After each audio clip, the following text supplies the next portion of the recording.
नमस्कार, the press Hindi आप देख रहे हैं और फिर एक नई कहानी के साथ मैं हूं आपके साथ पूर्वी। बाबर जब लूट और सत्ता की चाहत लेकर हिंदुस्तान आया तो उसे ये जमीन इतनी भा गई कि वापस लौटने का ख्याल ही छोड़ दिया। लेकिन उसका अफगानी खानदानी लश्कर इस देश की गर्मी से बेहाल था।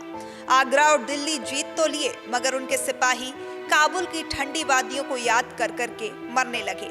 न खान पान जम रहा था, न मौसम। बाबर ने यहीं रुकने का मन तो बना लिया, लेकिन एक बड़ा सवाल था, बीमारियों से कैसे निपटा जाए। यहीं से मुगल सल्तनत में चिकित्सकों की अहम भूमिका शुरू हुई।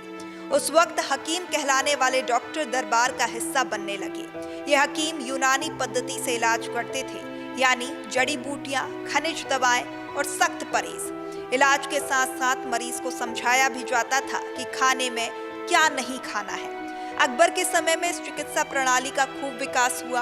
हकीम हुमाम जैसे नामचीन हकीम अकबर के निजी डॉक्टर बने। वहीं जहांगीर के दौर में हकीम मुबर्रक खान सिर्फ चिकित्सक ही नहीं, उनके करीबी दोस्त भी थे।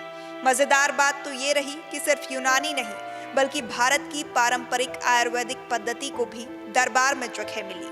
खास तौर पर अकबर के समय में आयुर्वेद विशेषज्ञ भी दरबार में नियुक्त किए गए। लेकिन कहानी यही नहीं रुकी। शाहजहां के दौर में विदेशी डॉक्टर्स की भी एंट्री शुरू हुई। पुर्तगाली, डच और अंग्रेज सर्जन हिंदुस्तान पहुंचने लगे। 1658 में फ्रांसीसी चिकित्सक फ्रांसवा बर्नियर मुगलों की सल्तनत का हिस्सा बने। उनकी किताब travels in the Mughal India में हरम से लेकर दारा शिकोह की हत्या तक कई चौंकाने वाले किस्से दर्ज किए। अब बारी आती है अंग्रेज सर्जन ग्रैबियल बॉटन की। कहा जाता है कि 1640 में शाहजहां और उसकी बेटी जहानारा का इलाज उन्होंने किया। जहानारा जल चुकी थीं और ग्रैबियल ने उन्हें मौत के मुंह से निकाला। इसके बाद अंग्रेजों को व्यापार में बड़ी छूट मिली। तो मुगलों का इलाज किसने किया? जवाब है, कभी यूनानी हकीम, कभी आयुर्वेदिक वैद्य और कभी विदेशी सर्जन। इस तरह सल्तनत के साथ साथ इलाज की दिशा भी बदलती रही।